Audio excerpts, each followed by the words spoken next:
Good morning. This is Sally Morgan, physical therapist, craniosacral therapist, and Tellington T-Touch practitioner for animals and people.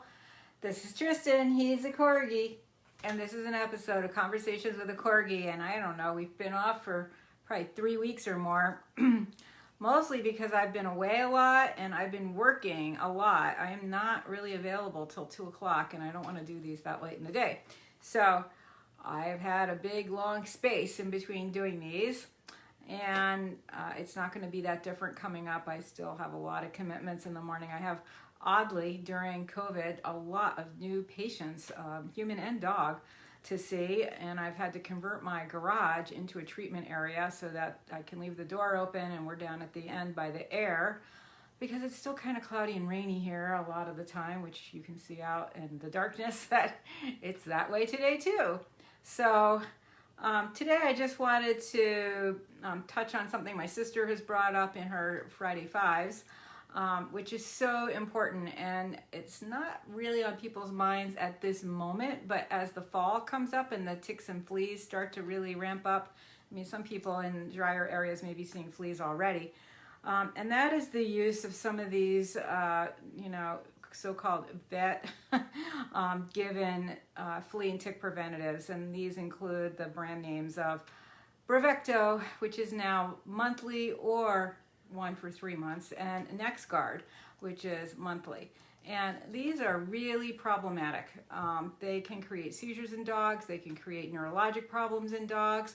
I don't know that they've done too much studies, but certainly there have been incidences where small children under the age of 5 have had some symptoms that could be related to petting dogs that have eaten this stuff. So, there's no good reason to use it because we have so many alternatives that are better. I mean, I have a friend who had a tremendous flea infestation from just using, what was she using? It wasn't cedar oil or anything that good. And anyway, she couldn't get rid of the fleas. I think she was flea combing. That was it, flea combing. And she wasn't even vacuuming. She had 2 or 3 chihuahuas and a miniature husky, so lots of hair there. And she finally resorted to the Seresto collar. Now, I don't love these either, but they have the benefit that you can take them off. So I have a client who has a dog with tons of problems already, a young dog, tons of food-based terrible issues going on, which we've addressed. The dog is way healthier, but she likes to go to the Cape where there are a ton of fleas, and so she just puts the collar on the dog when they're down there and takes it off the rest of the time because we don't really have a flea problem so much in my area. So the dog is a lot happier and healthier, and of course the ticks down there are really bad too. And she generally doesn't go there except in the spring and the fall, which is when the fleas and ticks are the worst down there. So I don't totally recommend the Seresto collar, but the fact that you can take it off makes it a lot better for your pets than using Bravecto and NexGard. Oh, Pat's missed us. Well, so, and let me tell you the story of the Bravecto of one of my clients, which is our little friend Coco, who lives up the road. She developed 3 tick-borne diseases, just collapsed on the sofa screaming in pain one day. Her owner had no idea what to do with her, brought her up to the emergency clinic. They did the blood work. Thank God they tested for everything. And immediately gave her Bravecto without even telling the person. And she was like, how come I didn't know about this wonder drug? And I said, because it's not a wonder drug. It could kill your dog. I mean, it's a 20-pound terrier. So at any rate, she'd given that to the dog once and then never really followed up. I think this all happened in late June. And a year later, in June and July, she was still finding dead ticks on the dog from that one dose of Bravecto. I mean, it's supposed to last 3 months. In that case, it lasted like 14 months at least. So, stuff's really powerful, and it can cause neurologic damage, which is really hard to recover from. Not all dogs do recover from it, and I certainly have a lot of clients that see me because their dogs are having seizures. And that's one of the things that we can not correct, but certainly address and help and support with Tellington T-Touch work, as well as craniosacral therapy. So, and I mean, so many of them, when I ask them if they've given these pills, they don't even know why I would ask that. So it's really important to inform not just yourself, but anybody you know. Just say, hey, are you aware that these drugs have a ton of side effects and that it might not be your dog and it might not be today, but it could be, before you just blindly start giving them to your dog. We have tons of alternatives. I use the Kin & Kind spray for fleas and ticks, which my sister sells on her website, drjudymorgan.com. And I love how it smells, and it's pretty effective. I use rose geranium oil, which I bought from some website online. It has to be rose geranium, not rose, not geranium, rose geranium. And that smells pretty good. And then I use cedar spray. And this year I've had my yard sprayed with cedar oil, which has really cut down on the ticks and the mosquitoes especially, like all the bugs. And heartworm is carried by mosquitoes. I'm in New England. I never give my dog a heartworm pill. I used to, but I don't anymore because it's carried by mosquitoes. And look at the hair on this thing. A mosquito is not going to bite this dog. And when I walk him, I really watch his ears. And if I see things buzzing around his ears, I bat them away. And he does not go out during the mosquito hours, which are very, very early and very, very late here. So that's not really a big concern for me. Plus, we don't have heartworm in the Northeast so much as people that live in Virginia and south of there. So I don't have to worry about that so much, but the cedar really, really repels mosquitoes. So if you've got some cedar spray from the Cedar Side Company, you can spray that on yourself and your dog. For anybody that runs, just spraying that on a hat that you wear or a scarf or on your shirt, it really can help keep some of the flies away from you as well if you run in areas where there's a lot of bugs. So Kin & Kind, love it. Yes, I do too. I love how that stuff smells, and it's really effective. And the dog doesn't seem to mind getting sprayed with it. I had a lot of problems this spring with ticks, really a lot of problems. That's why I decided to spray the yard with the cedar, because I thought even if it only works halfway, it's still going to be better. Because poor little guy, he was going out and getting like 5-6 ticks on him just to go out for a quick tinkle.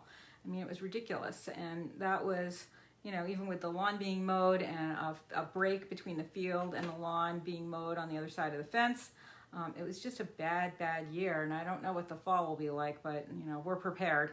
So, there's many things you can do. Some of the topicals are good. A friend of mine uses a topical that looks like Frontline, but it's all essential oils that she gets from, I think Whole Foods has it.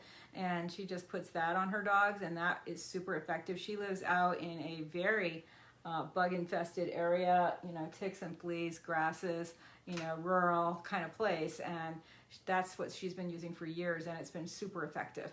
So, and there's not many side effects with those things. Look for alternatives. There are plenty of them out there. Really inform your friends about NexGard and Bravecto and their many side effects. I think there's even a Facebook page, which I don't know if it's still up. It was called Bravecto Kills Dogs. And there's just case after case after case after case of people who have had tremendous problems with their pets from these drugs. And certainly my sister and people like me and other vets I know have seen dogs come in, 3 days after they've had the pill, sometimes even 2 and 3 weeks later, who have been a very healthy, happy dog. And now because of this huge dose of poison, they are not a happy and healthy dog anymore. There can be tremendous bowel problems, gut problems, diarrhea, just general malaise. I mean, there's just lots of side effects with these drugs. We would not give these to people. So, and horses, we have similar issues, but we don't have any kind of a pill that we can give horses that lasts that long.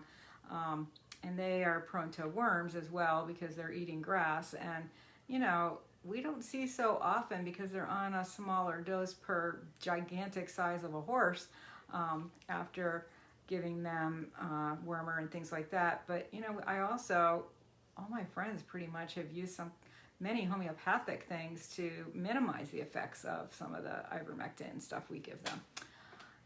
So just be informed. Don't use Bravecto and NexGard. And even with the Seresto collar, be careful. And, really look at what you're using. Advantix is super toxic as well, but not Advantage 2. Some vets still sell Advantix, super toxic to have a cat in the house if you put it on your dog. So be informed and look back on my sister's old Facebook Lives on these things because she's done lots of them. But I think it's a good time to just remind people because, you may have had some problems with these critters this spring, and your vet may recommend this stuff. And, what are we to know? You have to be so informed, and you just can't believe everything your vet says. Everybody has different education, different biases, different training, different kickbacks from the drug companies, dare I say. And so you have to be a really informed consumer to keep your pets safe. Right, Tristan? He's drug-free. He eats some cranberry supplements and cranberry treats. That's about it. He's pretty healthy. Oh, thankfully. Your raw diet helps too, huh? And your cooked turkey.